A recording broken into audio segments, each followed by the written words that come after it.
Welcome back. What's up, guys? Episode 79. Hey, roll that intro. Hey.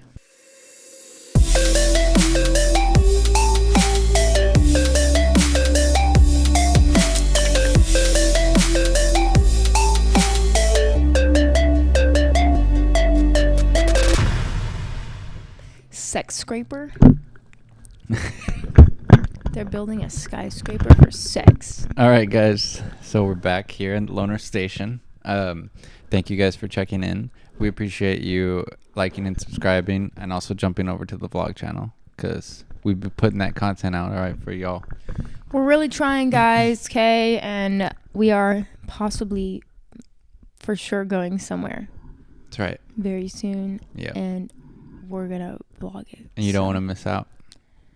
But yeah, stay tuned. Hope you guys are all doing well. Hope everything's cool where you guys are from. Drop in the comments how you're doing, what you're up to lately, how's life. All right. So today we're going to do a video about American homes. It's called Why So Many American Homes Are Flimsy in Comparison to Europe or some other places, I'm guessing. It's by a YouTube channel named Cheddar. Flimsy. That's a funny word to use to describe homes here. Flimsy. But yeah. All right. So I'll put the original link in the description. So let's go. You can hear conversations through the walls. Oh, yeah.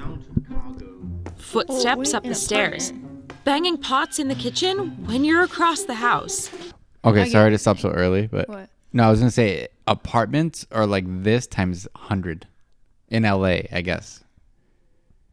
Oh, yeah. I always say, and I'm very grateful to live out here, so don't get it twisted. But I always feel like when I'm in an apartment building, especially a smaller one like ours, that it feels like you're living in a house and these are just like your roommates. Yeah. Except like you'll all have different exits, you know? Well, this is the biggest apartment we've been in compared to our other ones. They were all smaller.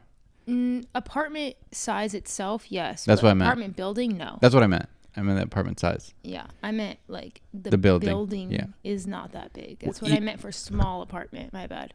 Well, even when we lived in Hollywood, it was a bigger apartment. And I remember there was one time when I wasn't there and Linda called me and she's like, the people to the left, I guess, or wherever, they were like being super loud. And I think Linda was like, hey, no. Quiet down, please. They were overdoing it. It was Halloween night, I believe. And I sound like I'm telling a ghost story.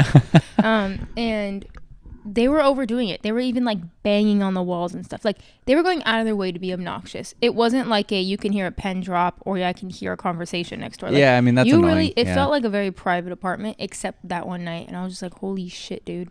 Yeah. And then, yeah. Okay.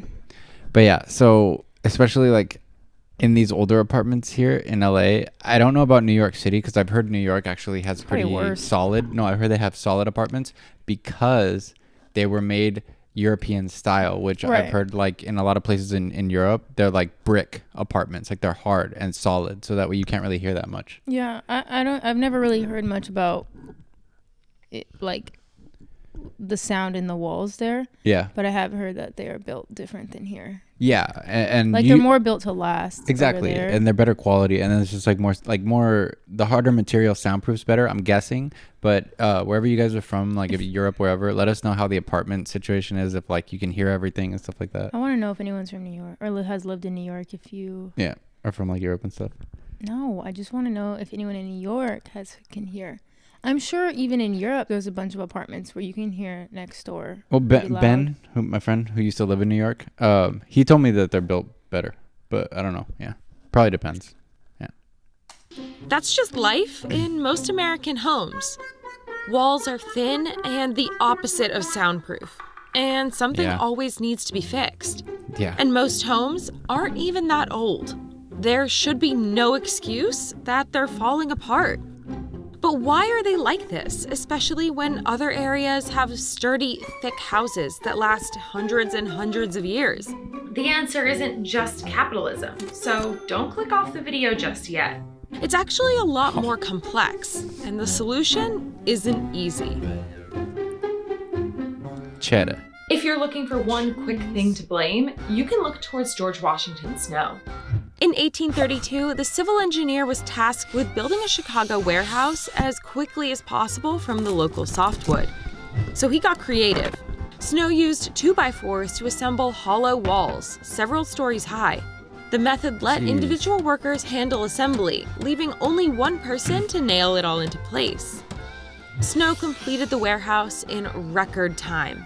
The method was called balloon framing, and it became the construction method of choice in Chicago. Wow, that's the East Coast. But balloon framing didn't take off until the 1940s, when America was experiencing a post-war boom period.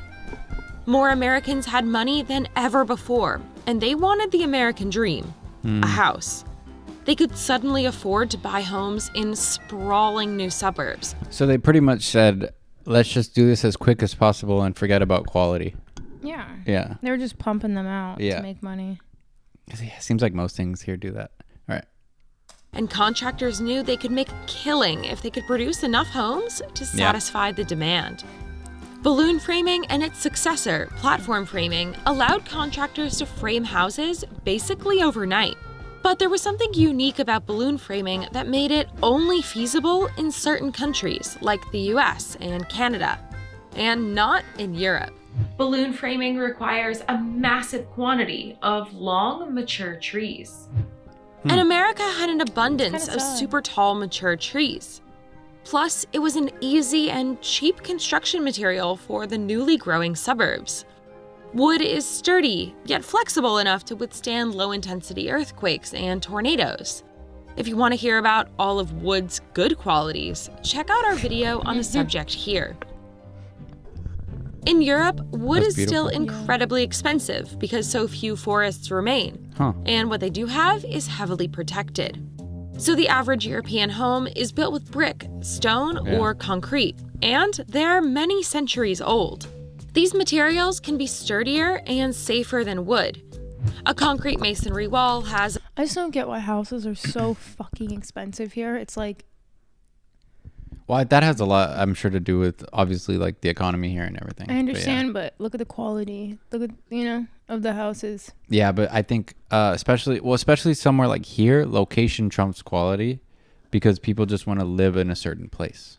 What's that movie where I kind of remember parts of it where he buys a house and then it's like Money Pit. That's what it's called. Yeah, so I rewatched that with my mom when she was here last year because she loved that movie. It's with Tom Hanks. You should watch it if you haven't. Yeah, where it's just like a never-ending cycle of stuff. I know it's like an exaggeration, but my voice just cracked. That's what I feel like getting a house would be now.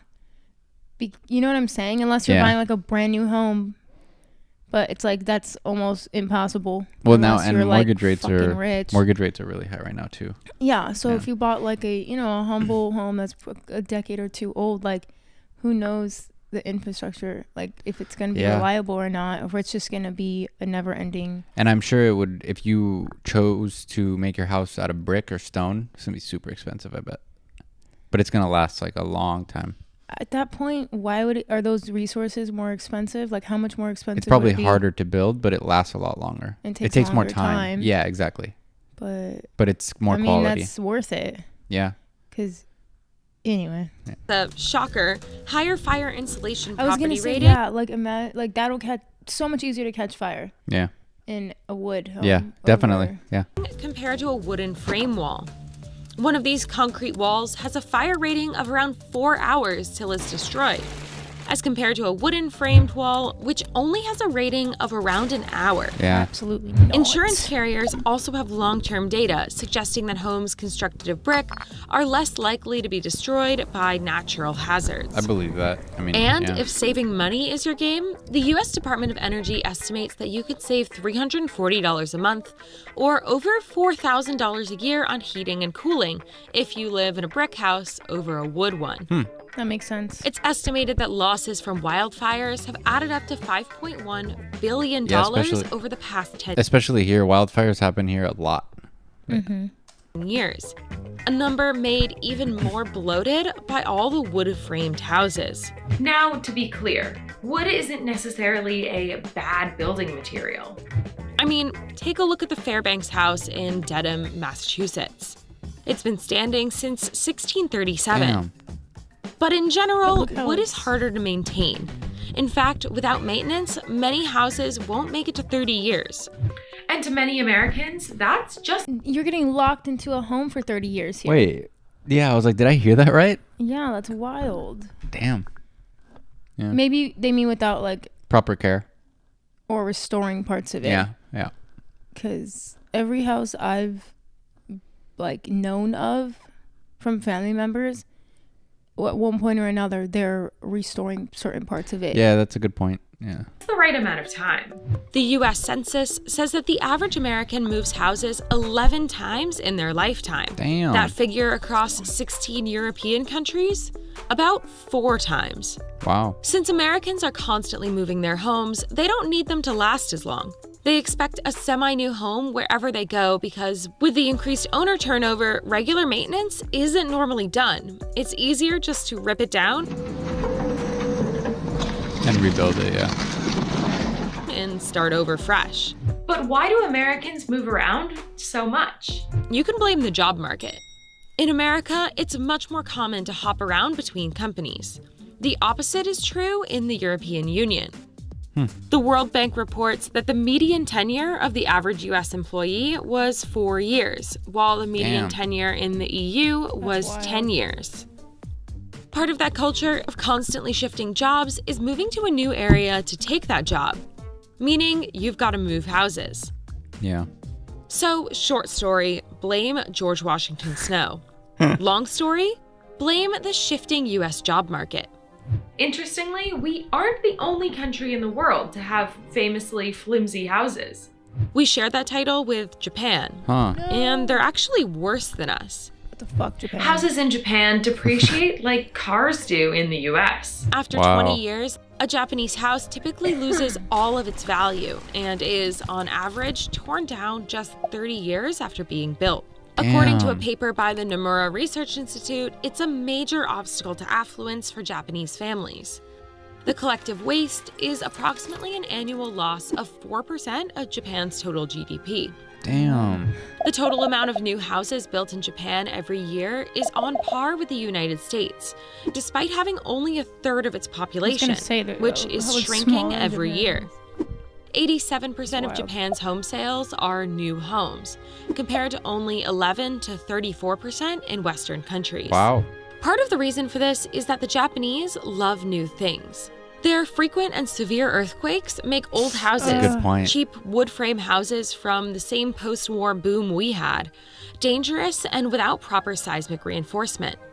It's considered futile. Yeah, I didn't think about that. That's true. They get a lot of earthquakes also. And tsunamis, yeah. I just like with a place that's so susceptible to natural disasters, like you think they would have a better but maybe it costs less to just like those things to happen to those and then to rebuild them quicker again. How so though? Because now you gotta... Well, say you spend more time building up something out of stone or brick and then it gets damaged and then you have to spend that time again to build it up again. And it's more costly with time and But materials. I feel like a lot of those stone or brick houses could withstand. It depends. If it's a really strong tsunami or earthquake, it might not. Yeah. What's the chances of that surviving it versus a wood house is more, yeah. I don't know. I don't know why. Exactly. I just think about like these are people's homes where they live. Yeah. So it's like, it's not like, I don't think that the government's just like, I don't think their insurance is going to cover to buy a whole new house. And I have no idea. I don't know how their insurance works over there.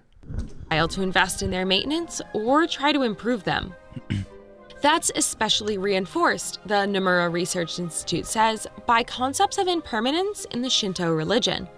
Take a look at Issei's Grand Shinto Shrine, a huge religious site that is rebuilt from scratch every 20 years. Damn. Unfortunately, it's very expensive when you apply that same principle to houses. Americans wanted cheap homes to fulfill their dreams of home ownership after World War II. Yeah. But the tricks that contractors used to make that happen have made it easy for us to view homes as disposable. And unworthy of repair. But times could be changing. A recent trend that hasn't unseated wooden framing yet is modular or prefabricated homes.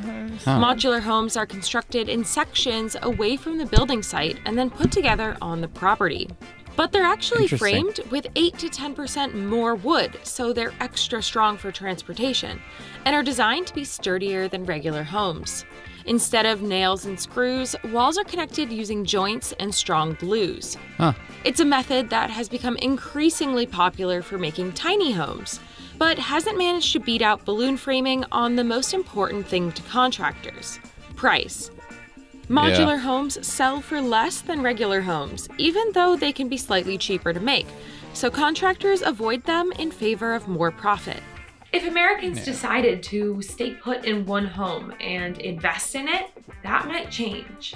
But the cheap efficiency of wooden framing and the necessity of moving to advance one's career are hard lures to resist, especially when everyone else is doing it. So I suppose you can really just blame it on trying to keep up with the Joneses. How many times have you moved in your life? Let us know in the comments. Make sure you like this video, click subscribe, and don't forget to ring the bell. All right. Yeah. How many times have you guys moved in your lifetime? Let us know. There's this material, I can't remember what it's called right now, so I'm sure somebody will know and comment it. But it's almost like I don't want to say mud, but like, I don't know what type of material. It's not cement. And I think I know what you're talking about. Yeah, I just don't remember. And like people I've seen like hand make their houses out of it, like literally with their bare hands, are making like these huge structures. And it's supposed to be very strong. Yeah, and it's like supposed to be weatherproof. It's like a naturally insulated, so it never gets too hot or cold. Like, it must be. Is it new? Like, are they barely trying to do it? No, I mean maybe it's. I heard about it maybe like a year ago. But I'm sure it's been around for fucking forever. Yeah. But yeah, I cannot think of the name. If I remember, I'll put it in like, or Brian can put it in the description. But yeah, these people swear by it. Yeah, and it's like almost indestructible. Like, yeah, we'll look into it, and so we can just double check it and see what you're talking about. But yeah, I gotta figure that out. It's been a while since I've seen a house made out of it. So it's cool. I know, like the East Coast, excluding Chicago, but I don't know why I've always heard, like, I guess Illinois is Midwest. That's what I've heard, but East Coast, I consider East. Yeah, but yeah, Philadelphia, Boston, like those places, like obviously the first places in United States, I'm sure a lot of the houses that are built out of like the European style, those last for like a while. But to me, those are so much more interesting than like wood buildings. But obviously, I know it's cost. Yeah. Okay, dumb question, but I haven't been to that area more than like I've been to like Tennessee a couple times. That's it. In that neck of the woods. I know they get tornadoes and stuff in some of those places. Do they get like earthquakes? I don't think they do. I don't. No. Yeah, so I don't know if it's just like the South too, like Texas where I'm from. There's no earthquakes. Yeah, like what kind of natural disasters other than like maybe a tornado every now and then? Hurricane tornadoes, but that would withstand better with brick. That's what I'm saying. Yeah, and a lot of those places they have wood, but like my first house was brick in Texas. How many houses do you have? And my mom's house was brick. Yeah, so the brick. I think they do it more brick in those areas with hurricanes and tornadoes. We could use some brick over here. Yeah. We're gonna go invest in the brick stock right now. But yeah, all right, guys. We hope you enjoyed this one. It was interesting to kind of see where the history came about, why we use so much wood in our houses, and why we don't learn from it. Yeah, but just kidding. Hope you guys enjoyed. Don't forget to jump over to the vlog channel, like and subscribe. Bye. Thank you. Peace.